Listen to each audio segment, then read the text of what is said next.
साधारण जनता सुविधा निमंते राज्य सरकार तरफ अनेक योजना कार्यकारी होता है। पानीय जल जोगाण ठारू आरंभ कर ग्राम को विभिन्न प्रकार प्रकल्प भेटी देते राज्य सरकार, किंतु भंडारी पोखरी विभिन्न पंचायत आसी अभावन दृश्य।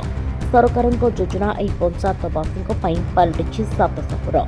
भंडारी पोखरी विभिन्न पंचायत वसुधा योजन प्रत्येक घर को पानीय जल टैपर व्यवस्था कर सुधा ए जापत कार्यकारी हुई। ठिकादार पाइपलाइन संजोग कर देखा नहीं बोली अभियोग आसुछि। वर्तमान प्रबल ग्रीष्म प्रवाह हेतु भंडारी पोखरी ब्लॉक सरसदा पंचायत रे साधारण नलकूपरू पानी सुखी जाइथिबा बेले सरकारी नलकूप प्राय किछि स्थान रे अचल अवस्था पड़ रही। पानी पाई लोक मैंने नाई नथिबा असुविधार सम्मुखीन होइछन्ते। तेणु यथाशीघ्र सरकारी नलकूप कार्यकारी करने सरकार को ग्रामवासी अनुरोध कर एते दिन है पानी खोलिले सरकार एत पैसा छाड़ुंट आम पानी टोपे पाई पारनु। खरा दिन गला, मे मास गला, एप्रिल मास गला, पानी आम पाई पाइलुनु। आ खोलिके लाभ कौन? खाली कौन एटा कौन देखा छवि देखु आज्ञा ये 5-7 वर्ष है पानी पाइप चली पाइप पाइप पड़ू ये किसी पानी पाइप काम भी ना। ये जो पैसा आसूची लोक मान पैसा होउची कौन एवं गवर्नमेंट ये करुँच कौन? गवर्नमेंट जो ऑफिसर रही किसी निघा भी ना ये काम प्रति।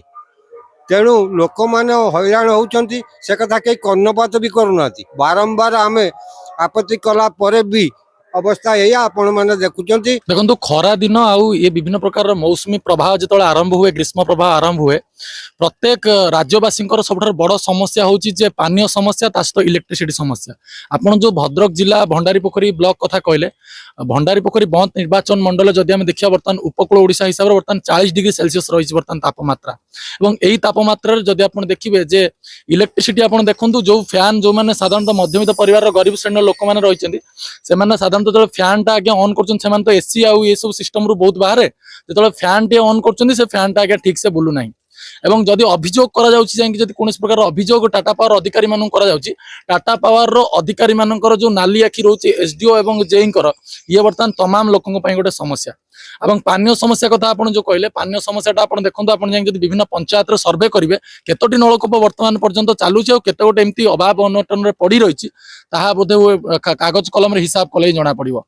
सबटार दुखर विषय होछि ए घटना को नेकी जो माने प्रतिवाद करिया कथा जदि सरकारी जो माने रहिले अधिकारी जदि सरकारी अधिकारी माने ए कोन क्षेत्र अवहेला करछन्ती तो जो माने राजनीतिक व्यक्ति विशेष रहिले जो माने सरकार सत्तार रहिले से माने मध्ये आकु नै कोट ना कोट तागिद करिया कथा। एवं जो माने विरोध दल रहिले अंततपक्षे लोकंकर समस्याटा को आनिकी शाणित करिया कथा, लोकंकर समस्याटा को नेकी ब्लॉक रे विभिन्न प्रकार कार्यालय रे पहुंचिया कथा।